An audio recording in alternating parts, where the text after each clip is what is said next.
Hello दोस्तों, आज रक्त ब्लड मानव रक्त के बारे में जानेंगे। मानव रक्त मतलब ब्लड से रिलेटेड बेसिक से ठीक ना हाई लेवल्स की जानकारी रखेंगे। मतलब पे कहने का मतलब है कि ब्लड से एक भी टॉपिक ना छूटे, ऐसा मेरा प्रयास है, ठीक ना। तो मेरे वीडियो में शुरू से अंत तक बने रहें यदि आपको ब्लड से संबंधित पूर्ण जानकारी चाहते हैं तब, ठीक।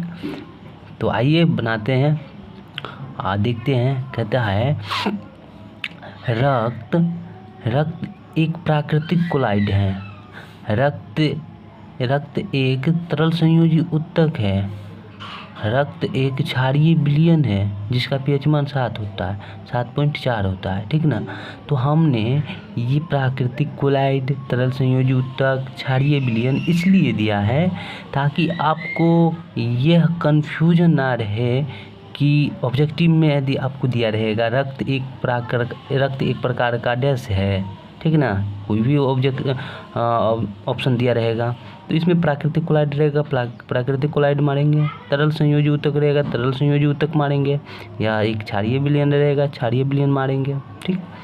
तो चलिए आगे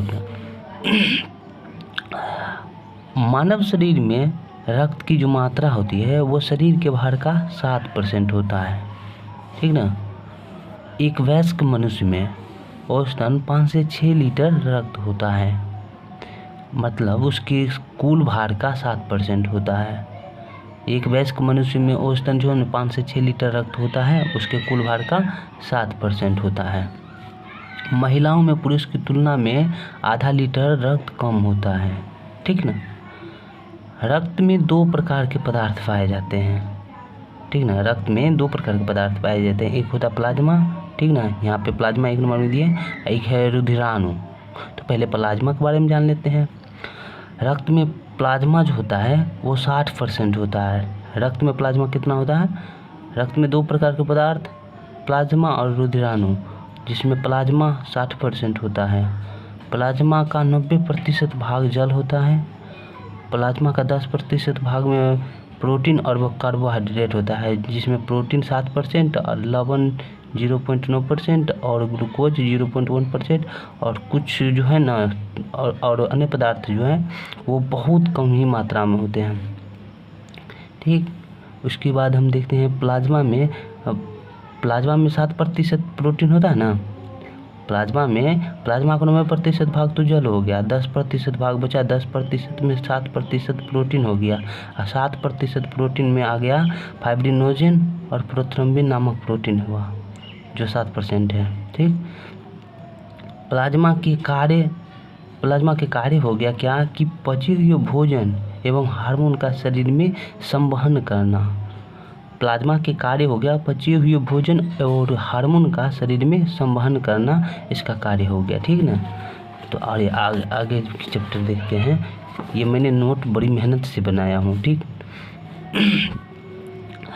जब प्लाज्मा में से फाइब्रिनोजेन नामक प्रोटीन को निकाल दिया जाता है तब उसके शेष भाग को सीरम कहा जाता है, ठीक है ना।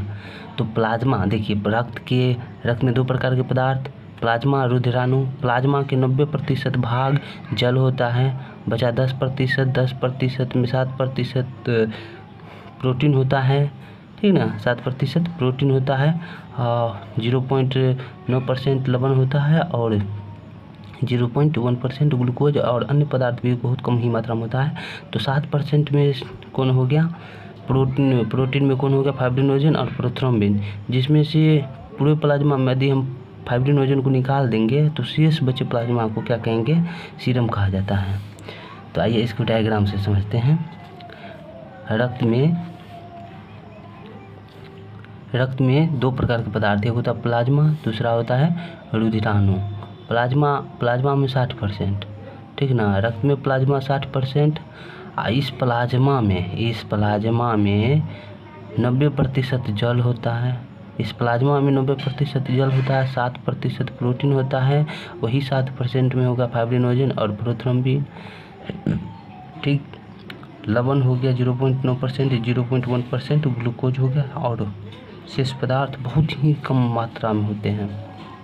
ठीक, उसके बाद आते हैं दूसरे पदार्थ के बारे में। दूसरा पदार्थ है क्या? रक्त में जो है रक्त में दूसरा पदार्थ हो गया रुधिराणु। रुधिराणु 40% होता है। रक्त में रुधिराणु 40% होता है। रुधिराणु में 3 प्रकार के पदार्थ, ठीक ना। रुधिराणु 3 प्रकार के हो गया। एक हो गया आरबीसी लाल रक्त कण, रेड ब्लड कर्पस्कल लाल रक्त कण, इसे जो है ना एरिथ्रोसाइट कहा जाता है। डब्ल्यूबीसी मतलब वाइट ब्लड कर्पस्कल मतलब श्वेत रक्त कण, इसे ल्यूकोसाइट कहा जाता है।